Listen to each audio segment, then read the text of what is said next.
Yeah. Is that a bad thing right now? I mean, and would you continue to support that open-ended system if we had a closed border? Yeah, I would love to have that world operate, that you have secured borders, undeniably. You've got a legal process that for people who desperately need to work and the people who desperately need the labor, okay? That doesn't bother me.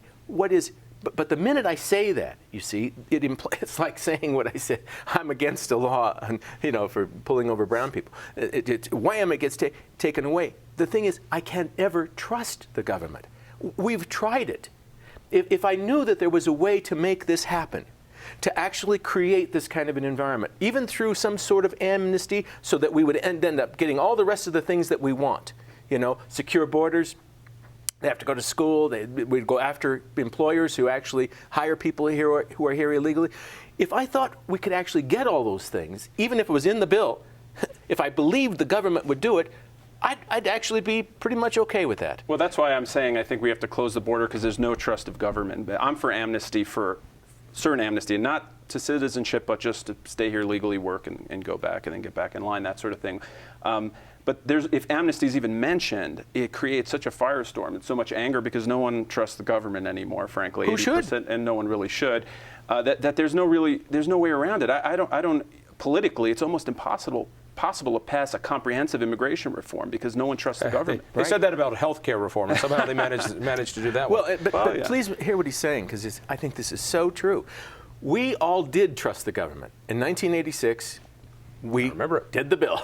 Ronald Reagan signed it. We're going to have a pathway to citizenship for these people. We're going to give them amnesty. We will make sure that none of these people have criminal records that we bring in. We will make sure that all employers will be fined heavily if they if they do this. We will make sure that we will work with Mexico to secure the borders, right? All those things were in that bill, none of which happened except for the amnesty part. And by the way, 600,000 people in that amnesty, out of the 3 million or something that got it, 600,000 had criminal records, because of course the system just collapsed the next day under all the weight of it, and all they had was a stamp that went, boom, you're eligible, say accepted, that kind of thing. So it was a complete fraud. Why would we believe it for a moment? Because you have not only the government, not only the Democrats looking at all those folks saying, votes, man, those are all voters. They're all going to be our voters. You got the Republicans saying, those are all cheap laborers.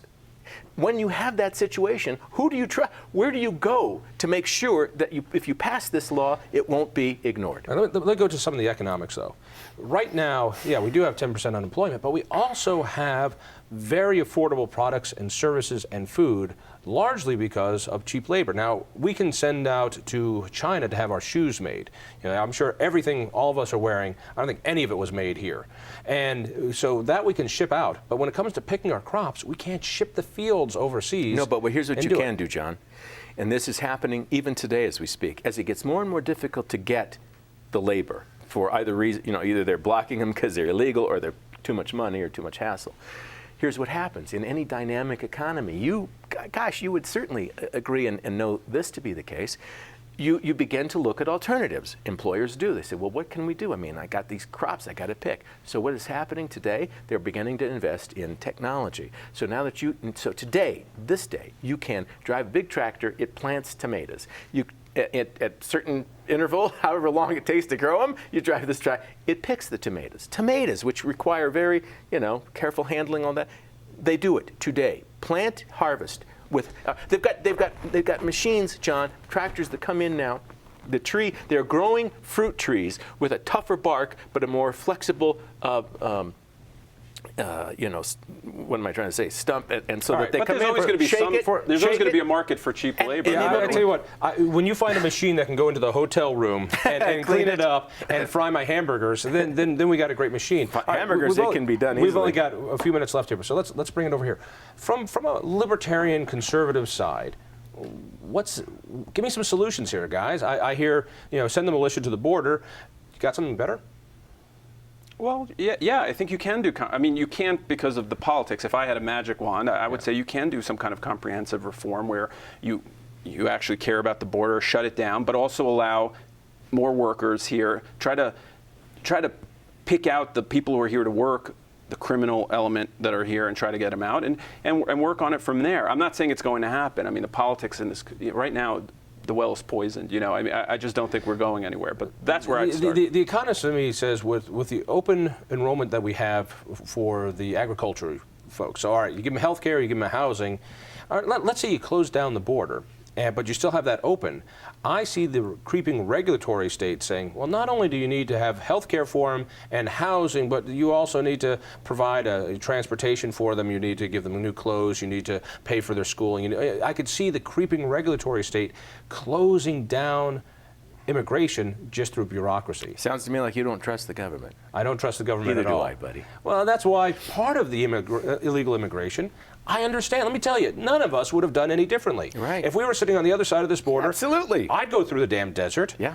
And you would too, and you would too. Sure. Nobody. I don't listen. I've been on the border. I have been with people when we intercepted people coming across the border. When it was one night down in Campo, it was about 2 o'clock in the morning. I'm listening to this guy, and I'm walking through with a bunch of border patrol, and I step on some. I mean, I went about 5 feet in the air, screaming, "Ah!" You know, and he jumped up, and I was listening because there's a guy up top with night vision, and he was going to your right, and so I'm moving. I'm not armed or anything. I'm just out there with him because they wanted me to go out with him that night, and I actually run into this guy who's under. He jumps up. Boom, boom, boom, boom, boom. Like 14 people all get up. Completely docile. I mean, I was a lot more upset than they were, let me tell you. I was just jumping. And we all walked in. And, you know, believe me, there's nothing about these people I dislike. You know, I know this all gets into this racial crap. It's got nothing to do with race, okay? Nothing. What's the answer? Give me what are you calling Washington to do right now? Mandate E-Verify, John, and secure the border. You do those two things, we got this problem pretty much solved. Mandate E-Verify, so every employer has to actually take that person through the system, make sure that Social Security number is good. You won't get them all, but you'll get a big number. And on the other hand, you secure the border. This problem goes away. It worries me a little bit that business owners have to become the cops now. Right, they're the sheriffs. Yeah, they're the ones that have helped bring this whole thing to the head. Listen, you're telling me that you don't think business people are back there pushing as hard as they can for open borders? It's their damn problem. They've helped create it. They should help pay for it. Less than a minute. Well, it seems like, you know, conservatives believe in freedom here, freedom there, and then all of a sudden they want to clamp down and make deputies out of businesses. I just think it's an unfair... Check the Social Security number. What's so tough about that? Probably not much, but I still think it's an overreach of central government to force them to do it, to coerce, you know. Afraid it'll work. I told you at the beginning here, you know.